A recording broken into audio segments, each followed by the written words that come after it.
Thanks for joining us. I'm David Vann on Weekend Report for Sooner Politics. Our next topic is a bill to fix everything. It's that time of the year when all the filing happens at the Capitol. The legislators have promising bills to fix whatever ails this state. And there's some doozies. Every year we get thousands of them. In fact, the House usually limits their members to 8 bills. Whatever you can't get done in your 8 bills, you're going to have to find somebody else to share the load of your great wisdom and insight, Mr. Legislator. We're going to have to start going through these bills. Sooner Politics has started a forum thread. Actually, it's on our front page of SoonerPolitics.org called Legislative Watch. We hope you'll be a part of this, reading select bills. We're not going to go through all 3,000 or so that we expect to come up. But there are quite a few, and we've already waded through several of them. In fact, this one going on right now, I've got on the headlines, is a bill to end abortion. And by ending abortion, we mean all abortion. Joseph Silk, fine man from southeast Oklahoma, Senator Silk, has a bill to make it a felony crime to get an abortion or to perform an abortion. And he gives no exceptions. In fact, if you'll read the summary of his bill, it says no exceptions. Well, I started wading through it, and of course I'm not an attorney. I know that. It doesn't seem to give you much chance of doing anything if in fact your life depends on it, though.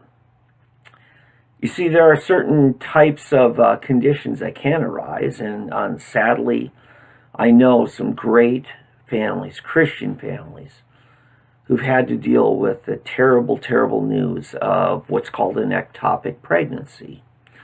And that is a pregnancy that does not develop in the womb.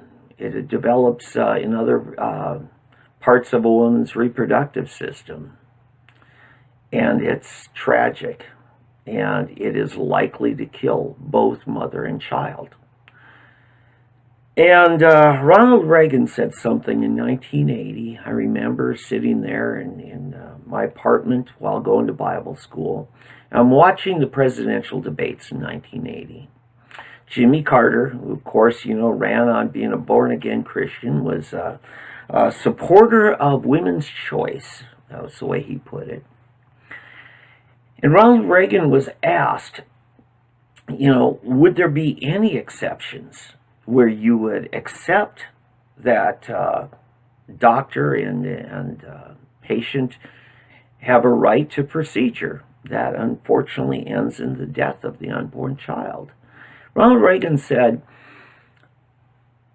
"Our nation's history has long respected the principle of natural law that you have the right to defend your own life when under imminent threat."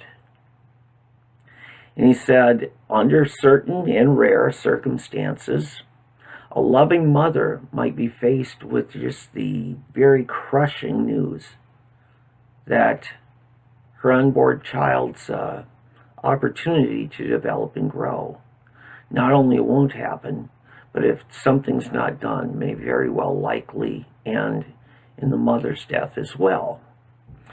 Well, the problem with Senator Joseph Silk's bill, it does not clearly delineate that is a constitutional right where you have a right to your own self-defense.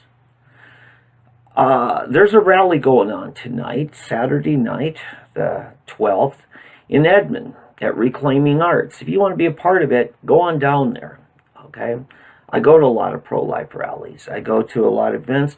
My wife and I have actually cared for unwed mothers in our home. We have done what we can. In fact, one young woman, she'd already had 2 abortions, and she was so traumatized. She said, "I can't go through a third," and her boyfriend kicked her out because she wouldn't get an abortion.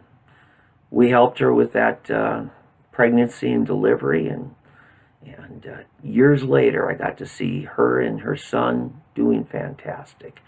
It's good when we can help a mother to live, thrive, and move on, and her child live, thrive, move on.